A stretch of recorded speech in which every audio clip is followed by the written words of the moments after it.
सोमवार तो पाकिस्तान करतारपुर लांघा खोलण लई तैयार। संगत दे लई खुलेगा गुरुद्वारा साहिब। भारत तो अजे नहीं जावेगी संगत।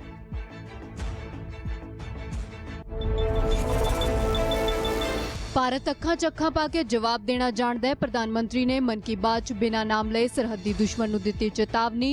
बोले भारतीय फौजियां ने दिता करारा जवाब। पंजाब सरकार वालों 15 जुलाई तक यूनिवर्सिटी और कॉलेज दीयां प्रीखियावां मुलतवी।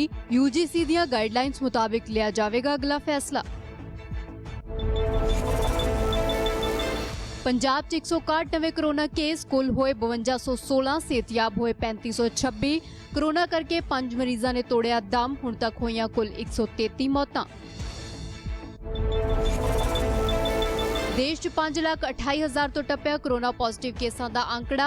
16,095 लोकां ने तोड़िया दम। 3 लाख तो वध होए सेहतयाब। सेहतयाबी दी दर होई 58.56%। 29 जून यानी कि सोमवार तो पाकिस्तान दे वल्लों करतारपुर कॉरीडोर खोलण नूं इजाजत दे दित्ती गई है।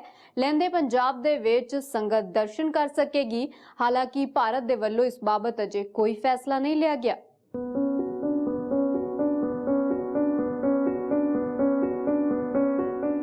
कोरोना महामारी करके 3 महीने तो जो पाबंदियां आयद कीतियां गईयां सन, उस सोमवार नूं हट जाणगियां।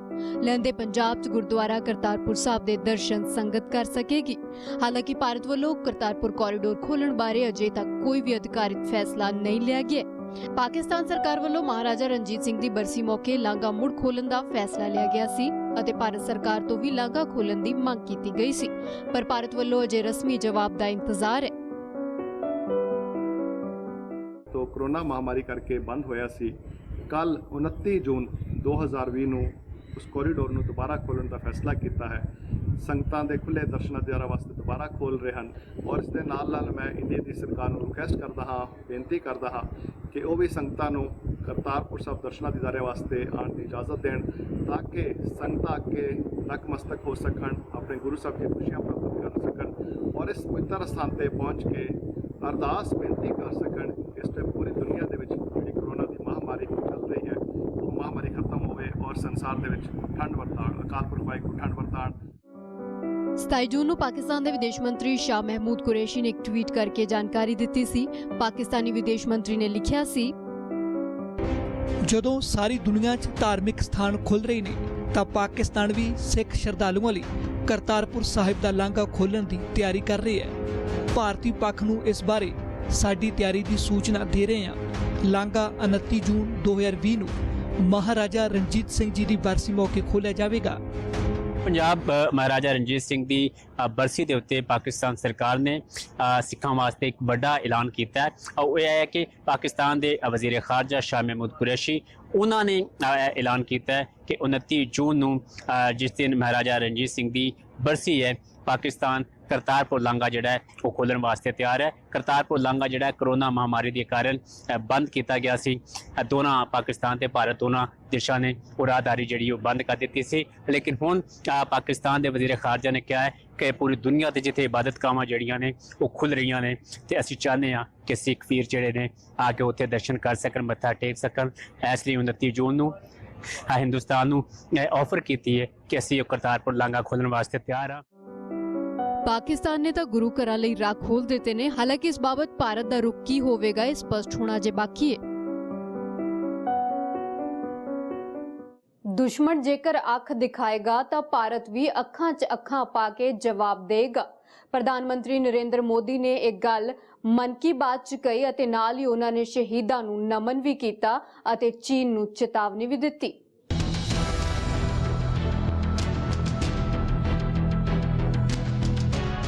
भारत वाल जेकर कोई अख चुक के देखेगा तो अखां च अखां पा के जवाब देना जानते हैं। सख्त लहजे च दोस्ती तो दुश्मनी तक पहुंचे चीन नूं प्रधानमंत्री ने चेतावनी दी है। प्रधानमंत्री नरेंद्र मोदी ने जदों मन की बात की तो लद्दाख च वीर सपूतां ने जिस तरह नाल बहादुरी दिखाई उसकी शलाघा की। भारत की दोस्ती का जिक्र किया, नाल ही ताकीद की कि दुश्मन हद च रहन नहीं तो करारा जवाब मिलेगा। भारत की विश्व बंधुत्व की भावना को भी महसूस किया है और इसके साथ ही दुनिया ने अपनी संप्रभुता और सीमाओं की रक्षा करने के लिए भारत की ताकत और भारत के कमिटमेंट को भी देखा है। लद्दाख में भारत की भूमि पर आंख उठाकर देखने वालों को करारा जवाब मिला है। भारत मित्रता निभाना जानता है तो आंख में आंख डालकर देखना और उचित जवाब देना भी जानता है। हमारे वीर सैनिकों ने दिखा दिया है कि वो कभी भी मां भारती के गौरव पर आंच नहीं आने देंगे। ਚੀਨ ਦੀ ਚਾਲ ਨੂੰ ਜੇਕਰ ਚਿੱਤ ਕਰਨਾ ਹੈ ਤਾਂ ਦੂਰ ਅੰਦੇਸ਼ੀ ਲਾਜ਼ਮੀ ਹੈ, ਕਿਉਂਕਿ ਚੀਨ ਦੇ ਮਨਸੂਬੇ ਲੰਬੇ ਵਕਤ ਲਈ ਨੇ। 1999 ਚ ਕਰਗਿਲ ਯੁੱਧ ਚ ਪਾਕਿਸਤਾਨ ਨੂੰ ਮਾਤ ਦੇਣ ਵਾਲੇ line of Ladakh retired colonel Sonam Wangchuk ਨੂੰ ਤਾਂ ਇਹੀ ਲੱਗਦਾ ਹੈ। ਬੇਸ਼ੱਕ ਜਵਾਨਾਂ ਦਾ ਜੋਸ਼ ਅਤੇ ਜਜ਼ਬਾ ਸਿਖਰ ਤੇ ਹੈ, ਭਾਰਤੀ ਜਵਾਨ ਹਰ ਮੁਸ਼ਕਿਲ ਹਾਲਾਤ 'ਚ ਦੁਸ਼ਮਣ ਦੇ ਦੰਦ ਖੱਟੇ ਕਰਨ ਦਾ ਦਮ ਰੱਖਦੇ ਨੇ, ਪਰ ਕਰਨਲ ਸੋਨਮ ਵਾਂਗਚੁਕ ਦੀ ਦਲੀਲ ਹੈ ਕਿ ਚੀਨ ਦੇ ਪਲਾਨ ਭਵਿੱਖ ਦੇ ਲਈ ਨੇ। ਇਸੇ ਲਈ ਚੀਨ ਵਰਗੇ ਸਰਹੱਦੀ ਦੁਸ਼ਮਣ ਨਾਲ ਨਜਿੱਠਣ ਲਈ ਸੂਝ-ਬੂਝ ਅਤੇ ਸਮਝਦਾਰੀ ਬੇहद ਲਾਜ਼ਮੀ ਹੈ। लेकिन मेरे हिसाब से चीन इस समय जो है उन्होंने बहुत दूर की प्लानिंग की है। इनका जो वहाँ पे इंफ्रास्ट्रक्चर है प्लस इनका ये जो मिलिट्री इन लोगों ने वहाँ पे कॉन्सेंट्रेट करके रखा हुआ है, तो उस हिसाब से वो काफ़ी सशक्त है और वो मजबूत प्लान के साथ वहाँ बैठे। नहीं, चॉकआउट करना होगा, लेकिन ये जो है नी जॉक रिएक्शन नहीं हो सकता। प्लानिंग जो है हमें भी लॉन्ग टर्म प्लानिंग सोचना पड़ेगा। इनका इंटरेस्ट क्या है, इनकी स्ट्रैटेजी क्या है एज ए नेशन, तो ये सारा हमारे समझ में आना बहुत ज़रूरी है। और तभी अगर हमें ये पता चले कि दुश्मन का डिज़ाइन क्या है, तो उसी हिसाब से तो हम एज ए नेशन उनको सही जवाब दे सकते हैं। नहीं तो फिर अगर हमें पता ही नहीं है क्या उनका सोच है और इरादा इन लोगों का क्या है, तो फिर कैसे हम काम करेंगे। ਗਲਵਨ ਘਾਟੀ ਜਿੱਥੇ ਦੋਵੇਂ ਮੁਲਕ ਇੱਕ ਦੂਜੇ ਨਾਲ ਖਹਿ ਰਹੇ ਨੇ ਅਤੇ ਇਸ ਖਹਿਬਾਜ਼ੀ ਪਿੱਛੇ ਗਲਵਨ ਘਾਟੀ ਦੀ ਖਾਸ ਮਹੱਤਤਾ ਹੈ। गलवान का स्ट्रैटेजिक इम्पोर्टेंस है डेफिनेटली, बिकॉज गलवान जो है आप देखेंगे इन केस मैप्स देखते हैं तो वो सीधा जाके शौक जो रिवर है उसके साथ मिलता है, यानी शौक वैली से जाके मिलेगा। एंड अगर शौक वैली से मिलता है तो शौक जो है बहुत ही हमारा एक इम्पोर्टेंट वहाँ पे नोडल पॉइंट है उस तरह से। और फिर मतलब वो बोलते हैं कि वहाँ से सियाचिन भी एक्सेस कर सकता है, और अगर वो हुआ तो फिर मेरे ख्याल से वो पाकिस्तान का उसमें कॉज है, इंटरेस्ट है, वो भी सब हो जाता है। बिकॉज मतलब वहाँ गलवान में आके वो स्ट्रेंथ में बैठ जाता है, तो फिर आगे ट्रूप्स का मूवमेंट सियाचिन की तरफ जो है वो भी ब्लॉक कर सकता है। ਗਲਵਨ ਘਾਟੀ ਦੀ ਅਹਿਮੀਅਤ ਹੈ। ਲਦਾਖ 'ਚ 15-16 ਜੂਨ ਦੀ ਰਾਤ ਨੂੰ LAC ਤੇ ਚੀਨ ਅਤੇ ਭਾਰਤ ਦੇ ਫੌਜੀਆਂ ਦਰਮਿਆਨ ਹਿੰਸਕ ਝੜਪ ਹੋਈ ਸੀ। 20 ਭਾਰਤੀ ਫੌਜੀਆਂ ਨੇ ਆਪਣੇ ਪ੍ਰਾਣ ਦੇਸ਼ ਦੇ ਲੇਖੇ ਲਾਏ ਸਨ। ਪੰਜਾਬ ਮੇਲ ਦੇ ਵਿੱਚ ਇੱਥੇ ਰੁਕਦੇ ਇੱਕ ਛੋਟੇ ਜਿਹੇ ਬ੍ਰੇਕ ਦੇ ਲਈ। ਬ੍ਰੇਕ ਦੇ ਉਸ ਪਾਰ ਵੀ ਖਬਰਾਂ ਦਾ ਸਿਲਸਿਲਾ ਲਗਾਤਾਰ ਜਾਰੀ ਹੈ।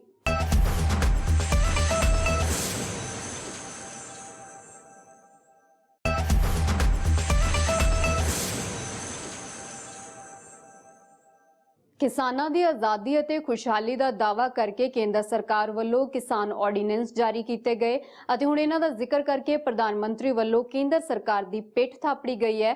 ਹਾਲਾਂਕਿ ਇਸ ਤੋਂ ਪਹਿਲਾਂ ਪੰਜਾਬ ਦੇ ਵਿੱਚ ਕਾਂਗਰਸ ਸਰਕਾਰ ਵੱਲੋਂ ਇਸ ਦਾ ਵਿਰੋਧ ਕੀਤਾ ਗਿਆ ਸੀ ਅਤੇ ਕਿਸਾਨ ਵੀ ਖਾਸੇ ਨਾਰਾਜ਼ ਨਜ਼ਰ ਆਏ ਸਨ।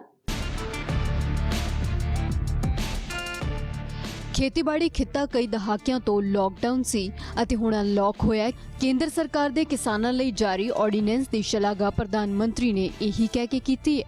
ਕੇਂਦਰ ਸਰਕਾਰ ਨੇ ਕਿਸਾਨਾਂ ਦੀ ਆਜ਼ਾਦੀ ਅਤੇ ਖੁਸ਼ਹਾਲੀ ਦੇ ਨਾਮ ਤੇ ਜਿਨ੍ਹਾਂ ਆਰਡੀਨੈਂਸਾਂ ਨੂੰ ਮਨਜ਼ੂਰੀ ਦਿੱਤੀ ਹੈ, ਉਹਨਾਂ ਨੂੰ ਮਨ ਕੀ ਬਾਤ 'ਚ ਪ੍ਰਧਾਨ ਮੰਤਰੀ ਨੇ ਕਿਸਾਨਾਂ ਦੇ ਹਿੱਤ ਵਿੱਚ ਦੱਸਿਆ। अपने कृषि क्षेत्र को देखें तो इस सेक्टर में भी बहुत सारी चीजें दशकों से लॉकडाउन में फंसी थी। इस सेक्टर को भी अब अनलॉक कर दिया गया है।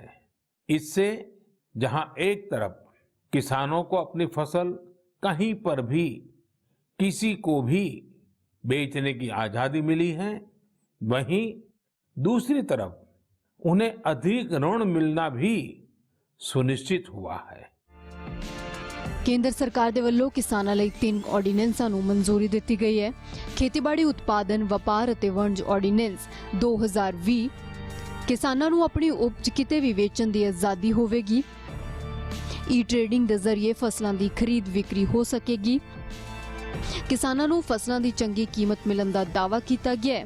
ਕੇਂਦਰ ਸਰਕਾਰ ਦੀ ਦਲੀਲ ਹੈ ਕਿ 70 ਸਾਲ ਤੋਂ ਕਿਸਾਨ ਇਸ ਦੀ ਮੰਗ ਕਰ ਰਹੇ ਸਨ, ਜੋ ਹੁਣ ਪੂਰੀ ਹੋਈ ਹੈ। ਇਸ ਦੇ ਇਲਾਵਾ ਜ਼ਰੂਰੀ ਵਸਤਾਂ ਐਕਟ 'ਚ ਸੋਧ ਨੂੰ ਮਨਜ਼ੂਰੀ ਦਿੱਤੀ ਗਈ ਹੈ। ਅਨਾਜ, ਤਿਲ, ਦਾਲਾਂ, ਪਿਆਜ਼ ਅਤੇ ਆਲੂ ਹੁਣ ਜ਼ਰੂਰੀ ਵਸਤਾਂ 'ਚ ਨਹੀਂ ਨੇ। स्टॉक लिमिट नहीं है, किसान जिन्ना चाहे उन्ना एक्सपोर्ट या फिर स्टोर कर सकता है। सिर्फ आफत, जंग या फिर बहुत ज़्यादा महंगाई होने ते ही भंडारण ते बैन होवेगा। इस दे अलावा farmers agreement on price assurance and farmer services ordinance 2020 इस दे तहत किसान ते व्यापारी खरीद विक्री लई समझौता कर सकणगे। घट्टो घट्ट मुल पहला ही तय होएगा। किसानां नूं नुकसान होण दा खतरा ना होण दी दलील दित्ती गई है। जेकर फसल आउण ते कीमत ज्यादा तो फायदे च किसान नूं भी हिस्सा मिलेगा। विवाद होण ते मामला कोर्ट विच नहीं जाएगा, सगों प्रशासनिक पद्धर ते ही निपटारा किया जाएगा। किसान हितैषी होण दा दावा कर केंद्र सरकार ने तो अपनी पिठ थापड़ लई है, पर किसान इन्हां ऑर्डीनेंस तो बहुते खुश नहीं ने। सगों इस तो पहला ही घाटे दी मुहान ते खड़ी खेती लई इस नूं घातक करार दिता गया। किसानां ने बर्बाद हो जाना नहीं। जिहड़ा सारी खुला है वड्डे घराणिਆਂ ਨੂੰ टाटे बिरलिਆਂ ਨੂੰ ਅਡਾਨੀਆਂ ਅਬਾਨੀਆਂ ਨੂੰ ਉਹ ਦੇ ਰਹੇ ਨੇ। ਉਹ ਉਹਨਾਂ ਨੇ ਆਪਦੀ ਮਰਜ਼ੀ ਨਾਲ ਜਿਹੜਾ ਭਾਅ ਖਰੀਦਣਾ, ਕਿਸੇ ਭਾਅ ਖਰੀਦਣ, ਉਹ 5 ਨੂੰ ਖਰੀਦਣ, 50 ਨੂੰ ਖਰੀਦਣ। ਜਿਵੇਂ ਸਰਕਾਰ 25 ਚੀਜ਼ਾਂ ਦਾ ਸਮਰਥਨ ਮੁੱਲ ਪਹਿਲਾਂ ਬਣਦੀ ਆ, ਉਹਦੇ ਵਿੱਚੋਂ ਸਿਰਫ 2 ਖਰੀਦਦੀ ਆ। ਇਹ ਕਿਸਾਨਾਂ ਮਜ਼ਦੂਰਾਂ ਦਾ ਇਜਾਰਾ ਕਰਨ ਤੇ ਤੁਲੀ ਹੋਈ ਹੈ। ਵੱਡੇ ਧਨਾਡਾ ਨੂੰ ਇਹ ਭਾਰਤ ਨੂੰ ਸਮਾਉਣ ਜਾ ਰਹੀ ਹੈ, ਜਿਹਦੇ 'ਚ ਅੱਗੇ ਹੀ ਖੁਸ਼ਕਦੀਆਂ ਬਹੁਤ ਵਾਧਾ ਹੈ। ਕਿਉਂ ਦਿਨੋਂ ਦਿਨ ਰੇਟ ਚੜ੍ਹ ਜਾਂਦੇ ਨੇ ਹਰ ਇੱਕ ਚੀਜ਼ ਦੇ। ਜੋ ਖਰੀਦਣੀ ਹੈ, ਜੋ ਵੇਚਣੀ ਹੈ, ਉਹਨੂੰ ਕੋਈ ਪੁੱਛ ਨਹੀਂ ਰਿਹਾ।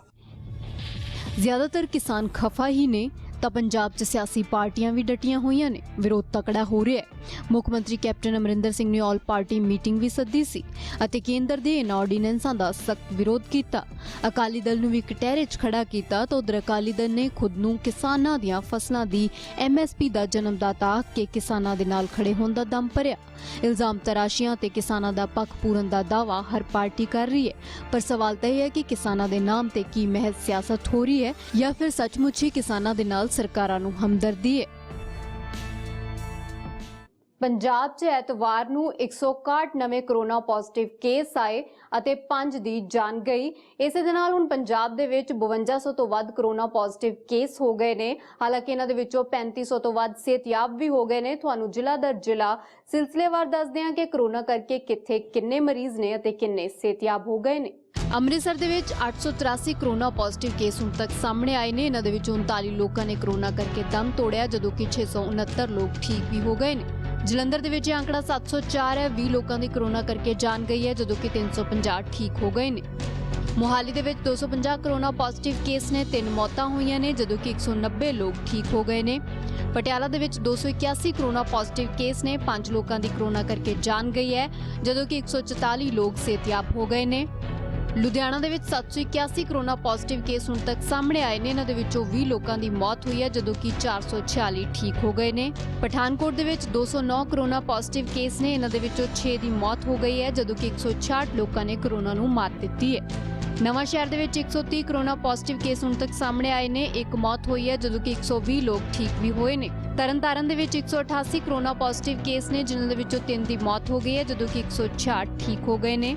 ਮਾਨਸਾ ਦੇ ਵਿੱਚ 44 ਕਰੋਨਾ ਪੋਜ਼ਿਟਿਵ ਕੇਸ ਹੁਣ ਤੱਕ ਸਾਹਮਣੇ ਆਏ ਨੇ ਅਤੇ ਇਹਨਾਂ ਦੇ ਵਿੱਚੋਂ 36 ਨੇ ਕਰੋਨਾ ਨੂੰ ਮਾਤ ਦੇ ਕੇ ਸਿਹਤਯਾਬੀ ਹਾਸਿਲ ਕੀਤੀ ਹੈ। ਕਪੂਰਥਲਾ 'ਚੋਂ ਹੁਣ ਤੱਕ 99 ਕਰੋਨਾ ਪੋਜ਼ਿਟਿਵ ਕੇਸ ਸਾਹਮਣੇ ਆਏ ਨੇ, ਜਿਨ੍ਹਾਂ ਦੇ ਵਿੱਚੋਂ 5 ਦੀ ਮੌਤ ਹੋਈ ਹੈ, ਜਦੋਂ ਕਿ 55 ਲੋਕ ਠੀਕ ਵੀ ਹੋਏ ਨੇ।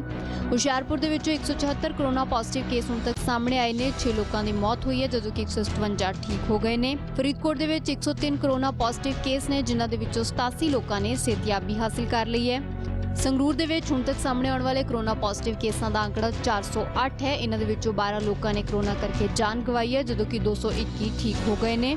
ਮੋਗਾ ਦੇ ਵਿੱਚ 94 ਕਰੋਨਾ ਪੋਜ਼ਿਟਿਵ ਕੇਸ ਨੇ, ਜਿਨ੍ਹਾਂ ਦੇ ਵਿੱਚੋਂ 2 ਦੀ ਮੌਤ ਹੋਈ ਹੈ, ਜਦੋਂ ਕਿ 79 ਲੋਕ ਠੀਕ ਵੀ ਹੋਏ ਨੇ। ਗੁਰਦਾਸਪੁਰ ਦੇ ਵਿੱਚ 216 ਕਰੋਨਾ ਪੋਜ਼ਿਟਿਵ ਕੇਸ ਨੇ। 3 ਦੀ ਮੌਤ ਹੋਈ ਹੈ, ਜਦੋਂ ਕਿ 170 ਸਿਹਤਯਾਬ ਹੋਏ ਨੇ। ਮੁਕਤਸਰ ਦੇ ਵਿੱਚ 127 ਕਰੋਨਾ ਪੋਜ਼ਿਟਿਵ ਕੇਸ ਨੇ, ਜਿਨ੍ਹਾਂ ਦੇ ਵਿੱਚੋਂ 81 ਠੀਕ ਹੋ ਗਏ ਨੇ।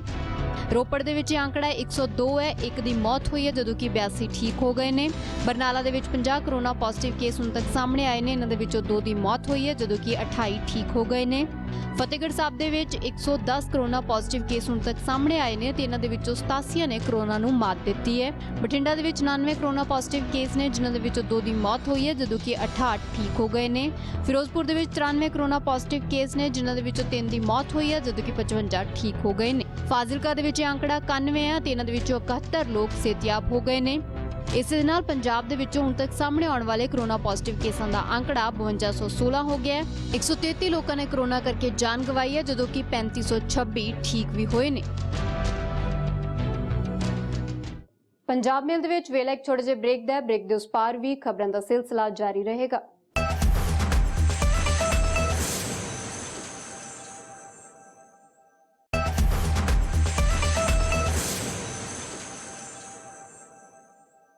ਦੇਸ਼ ਦੇ ਵਿੱਚ 5,28,000 ਤੋਂ ਵੱਧ ਕਰੋਨਾ ਪੋਜ਼ਿਟਿਵ ਕੇਸ ਹੁਣ ਤੱਕ ਸਾਹਮਣੇ ਆ ਚੁੱਕੇ ਨੇ। 16,000 ਤੋਂ ਵੱਧ ਲੋਕ ਕਰੋਨਾ ਕਰਕੇ ਆਪਣੀ ਜਾਨ ਵੀ ਗਵਾ ਚੁੱਕੇ ਨੇ। ਹਾਲਾਂਕਿ 3 ਲੱਖ ਤੋਂ ਵੱਧ ਲੋਕ ਸਿਹਤਯਾਬ ਵੀ ਹੋਏ ਨੇ ਅਤੇ ਇਸੇ ਦੇ ਨਾਲ ਸਿਹਤਯਾਬੀ ਦੀ ਜਿਹੜੀ ਦਰ ਹੈ ਉਹ ਵੱਧ ਕੇ 58.56% ਹੋ ਗਈ ਹੈ। ਪਰ ਫਿਰ ਵੀ ਲਗਾਤਾਰ ਨਿਤ ਵੱਧਦੇ ਅੰਕੜੇ ਫਿਕਰ ਵਧਾਉਣ ਵਾਲੇ ਨੇ। 5 ਲੱਖ ਤੋਂ ਵੱਧ ਕਰੋਨਾ ਕੇਸ, 16,000 ਤੋਂ ਵੱਧ ਮੌਤਾਂ, ਇਹੀ ਉਹ ਅੰਕੜੇ ਨੇ ਜੋ ਪਲ-ਪਲ ਵੱਧ ਰਹੇ ਨੇ ਅਤੇ ਇਸੇ ਦੇ ਨਾਲ ਫਿਕਰ 'ਚ ਹੋ ਰਿਹਾ ਹੈ ਇਜ਼ਾਫਾ। ਕਰੜਾ ਲਾਕਡਾਊਨ ਲਾਇਆ ਤਾਂ ਜੋ ਬੇਲਗਾਮ ਹੁੰਦੇ ਕਰੋਨਾ ਨੂੰ ਨੱਥ ਪਾਈ ਜਾ ਸਕੇ, ਪਰ ਜਿਵੇਂ ਹੀ ਲਾਕਡਾਊਨ ਵਾਲੀ ਵਾਂਗ ਢਿੱਲੀ ਛੱਡੀ ਗਈ, ਅਨਲੌਕ ਵੱਲ ਵਧੇ ਅਣਦੇਖਿਆਂ ਨੇ ਦੇਸ਼ ਨੂੰ ਇਸ ਮੋੜ ਤੇ ਲਿਆ ਖੜਾ ਕੀਤਾ। 24 ਘੰਟਿਆਂ 'ਚ 19,906 ਕਰੋਨਾ ਦੇ ਨਵੇਂ ਕੇਸ ਸਾਹਮਣੇ ਆਏ। 410 ਲੋਕਾਂ ਨੇ ਕਰੋਨਾ ਕਰਕੇ ਦਮ ਤੋੜਿਆ। ਕਰੋਨਾ ਕਰਕੇ ਮਰਨ ਵਾਲਿਆਂ ਦਾ ਅੰਕੜਾ 16,095 ਹੋ ਗਿਆ ਹੈ। ਕੁੱਲ ਕਰੋਨਾ ਕੇਸਾਂ ਦਾ ਅੰਕੜਾ 5,28,000 ਤੋਂ ਪਾਰ ਹੋ ਗਿਆ ਹੈ। 3 ਲੱਖ ਤੋਂ ਵੱਧ ਕਰੋਨਾ ਮਰੀਜ਼ ਸਿਹਤਯਾਬ ਵੀ ਹੋਏ ਨੇ।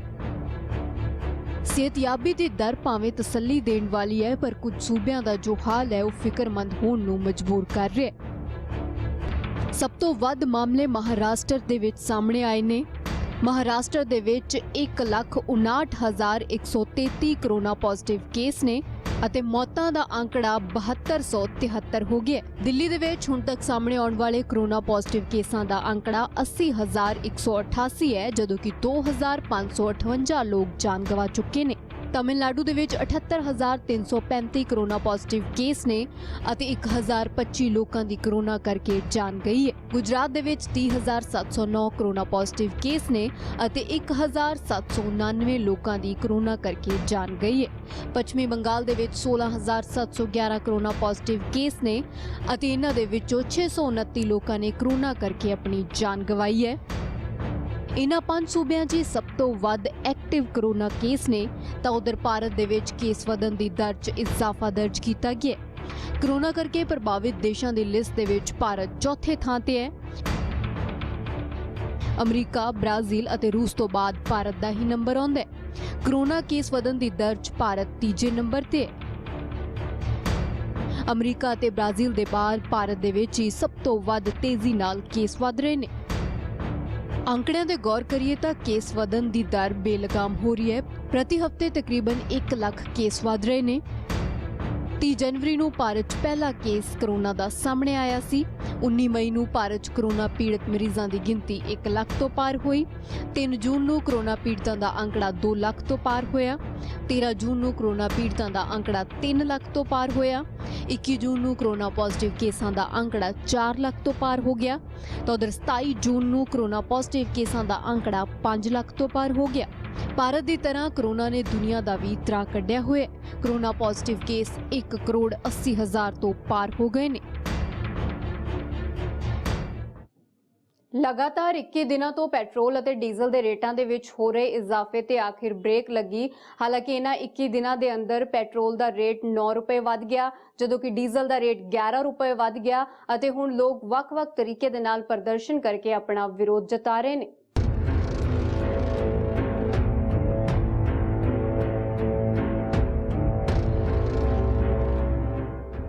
दिन लगातार ਅਤੇ ਫਿਰ ਲੱਗੀ ਬ੍ਰੇਕ। ਪੈਟਰੋਲ ਅਤੇ ਡੀਜ਼ਲ ਦੇ ਰੇਟ ਤੇ। ਇਨ੍ਹਾਂ 21 ਦਿਨਾਂ 'ਚ ਪੈਟਰੋਲ ਅਤੇ ਡੀਜ਼ਲ ਦੇ ਰੇਟਾਂ ਦੇ ਵਿੱਚ ਬੇਹਤਾਸ਼ਾ ਵਾਧਾ ਹੋਇਆ। ਰਾਜਧਾਨੀ ਦਿੱਲੀ 'ਚ ਤਾਂ ਅਜੇ ਵੀ ਡੀਜ਼ਲ ਪੈਟਰੋਲ ਤੋਂ ਮਹਿੰਗਾ ਹੈ ਤੇ ਇਧਰ ਸੂਬਾਈ ਰਾਜਧਾਨੀ 'ਚ ਲੋਕ ਸੜਕਾਂ ਤੇ ਨਿਤਰੇ, ਪ੍ਰਦਰਸ਼ਨ ਕੀਤਾ, ਸਰਕਾਰ ਖਿਲਾਫ ਨਾਅਰੇਬਾਜ਼ੀ ਹੋਈ। ਪ੍ਰਦਰਸ਼ਨਕਾਰੀਆਂ ਨੇ ਪੈਟਰੋਲ ਡੀਜ਼ਲ ਖਰੀਦਣ ਲਈ ਲੋਨ ਦੀ ਪੇਸ਼ਕਸ਼ ਰੱਖੀ। ਦਲੀਲ ਹੈ ਕਿ ਇੰਨਾ ਮਹਿੰਗਾ ਤੇਲ ਤਾਂ ਕਰਜ਼ਾ ਲੈ ਕੇ ਹੀ ਖਰੀਦਿਆ ਜਾ ਸਕਦਾ ਹੈ। ਚਾਹ ਰਹੇ ਕਰਨਾ ਚਾਹ ਰਹੇ ਕਿ ਲੋਕ ਤੁਹਾਨੂੰ ਅਸੈਪਟੇਬਲ ਨਹੀਂ ਹੈ ਮੋਦੀ ਜੀ, ਤੁਸੀਂ ਲੋਕਾਂ ਤੋਂ ਦਿਲ ਤੋਂ ਉਤਰ ਗਏ ਹੋ, ਲੋਕਾਂ ਦਾ ਪਾਗਲ ਬਣਾਇਆ ਜੀ, ਠੀਕ ਹੈ। ਤੇ ਉਹਨਾਂ ਨੂੰ ਦੇਸ਼ ਹੁਣ ਨਹੀਂ ਉਹ ਕਰ ਰਿਹਾ, ਉਹਨਾਂ ਨੂੰ ਜੇ ਹੁਣ ਤਾਂ ਸਰਕਾਰ ਨਹੀਂ ਚੱਲੀ ਤਾਂ ਉਹਨੂੰ ਅਸਤੀਫਾ ਦੇ ਦੇਣਾ ਚਾਹੀਦਾ ਹੈ ਜੀ। ਉਹਨਾਂ ਨੇ ਪਿਛਲੇ ਕੁਝ ਦਿਨਾਂ 'ਚ ਚੁੱਪੀ ਤਾਨ ਰੱਖੀ ਹੈ ਜੀ। ਸਟੂਡੈਂਟ ਦੇ ਹੱਕ ਦੀ ਗੱਲ ਨਹੀਂ, 15 ਲੱਖ ਕੋ ਦੇ ਦੇਂਗੇ ਲੋਕਾਂ ਦੇ ਖਾਤੇ 'ਚ ਜਾਣਾ, 20 ਕਰੋੜ, ਸਾਰਾ ਕੁਝ ਝੂਠ ਬੋਲਿਆ। ਤੇ ਇਸ ਕਰਕੇ ਇਹੀ ਹੱਥ ਜੋੜ ਗਿਆ ਕਿ ਦੇਸ਼ ਉਹਨਾਂ ਨੂੰ ਸਵੀਕਾਰ ਨਹੀਂ ਕਰ ਰਿਹਾ। ਪਿਛਲੇ 21 ਦਿਨਾਂ ਤੋਂ ਤੇਲ ਦੀਆਂ ਕੀਮਤਾਂ ਅਸਮਾਨੀ ਚੜ੍ਹ ਰਹੀਆਂ ਨੇ। ਪੈਟਰੋਲ ਦੇ ਰੇਟ ਦੇ ਵਿੱਚ 9 ਰੁਪਏ ਵਾਧਾ ਹੋਇਆ, ਜਦੋਂ ਕਿ ਡੀਜ਼ਲ 11 ਰੁਪਏ ਪ੍ਰਤੀ ਲੀਟਰ ਮਹਿੰਗਾ ਹੋ ਗਿਆ। ਇਸ ਵਾਧੇ ਦੇ ਨਾਲ ਡੀਜ਼ਲ ਦੇ ਰੇਟ ਜਿੱਥੇ ਨਵੀਂ ਉਚਾਈ ਤੇ ਪਹੁੰਚ ਗਏ ਨੇ, ਤਾਂ ਉਧਰ ਪੈਟਰੋਲ ਦੇ ਰੇਟ ਵੀ 2 ਸਾਲ ਦੀ ਉਚਾਈ ਤੇ ਪਹੁੰਚ ਗਏ ਨੇ। ਪੰਜਾਬ ਦੇ ਮੁੱਖ ਸ਼ਹਿਰਾਂ 'ਚੋਂ ਅੰਮ੍ਰਿਤਸਰ ਦੇ ਵਿੱਚ ਪੈਟਰੋਲ ਦਾ ਰੇਟ 82 ਰੁਪਏ 12 ਪੈਸੇ, ਜਦੋਂ ਕਿ ਡੀਜ਼ਲ 74 ਰੁਪਏ 32 ਪੈਸੇ।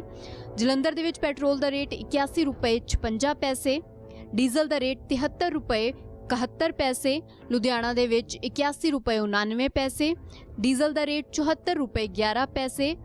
ਮੋਹਾਲੀ ਦੇ ਵਿੱਚ ਪੈਟਰੋਲ ਦਾ ਰੇਟ 82 ਰੁਪਏ 36 ਪੈਸੇ, ਜਦੋਂ ਕਿ ਡੀਜ਼ਲ ਦਾ ਰੇਟ 74 ਰੁਪਏ 94 ਪੈਸੇ ਹੈ। ਪਟਿਆਲਾ ਦੇ ਵਿੱਚ ਪੈਟਰੋਲ ਦਾ ਰੇਟ 81 ਰੁਪਏ 95 ਪੈਸੇ, ਜਦੋਂ ਕਿ ਡੀਜ਼ਲ ਦਾ ਰੇਟ 74 ਰੁਪਏ 16 ਪੈਸੇ ਹੈ। ਪੈਟਰੋਲ ਅਤੇ ਡੀਜ਼ਲ ਦੀਆਂ ਕੀਮਤਾਂ 'ਚ ਇਜ਼ਾਫੇ ਨੇ ਕਰੋਨਾ ਕਰਕੇ ਨੁਕਸਾਨ ਝੱਲ ਰਹੇ ਲੋਕਾਂ ਤੇ ਦੋਹਰੀ ਮਾਰ ਕੀਤੀ ਹੈ। ਪਿਛਲੇ 21 ਦਿਨਾਂ ਤੋਂ ਲਗਾਤਾਰ ਪੈਟਰੋਲ ਅਤੇ ਡੀਜ਼ਲ ਦੀਆਂ ਕੀਮਤਾਂ ਦੇ ਵਿੱਚ ਇਜ਼ਾਫਾ ਹੋਇਆ ਹੈ। ਕਰੋਨਾ ਵਾਇਰਸ ਕਰਕੇ ਕੌਮਾਂਤਰੀ ਬਾਜ਼ਾਰ 'ਚ ਤਾਂ ਭਾਵੇਂ ਕੱਚੇ ਤੇਲ ਦੀਆਂ ਕੀਮਤਾਂ ਜ਼ਿਆਦਾ ਨਹੀਂ ਨੇ, ਪਰ ਬਾਵਜੂਦ ਇਸ ਦੇ ਦੇਸ਼ 'ਚ ਲਗਾਤਾਰ ਪੈਟਰੋਲ ਤੇ ਡੀਜ਼ਲ ਦੀਆਂ ਕੀਮਤਾਂ 'ਚ ਵਾਧਾ ਹੋਇਆ ਹੈ। ਪੰਜਾਬ ਮੇਲ ਦੇ ਵਿੱਚ ਅੱਜ ਦੇ ਲਈ ਇੰਨਾ ਹੀ। ਮੈਨੂੰ ਦਿਓ ਇਜਾਜ਼ਤ। ਪਰ ਦੇਸ਼ ਦੁਨੀਆ ਤੇ ਪੰਜਾਬ ਦੀ ਹਰ ਵੱਡੀ ਖਬਰ ਦੇ ਲਈ ਦੇਖਦੇ ਰਹੋ ABP ਸਾਂਝਾ।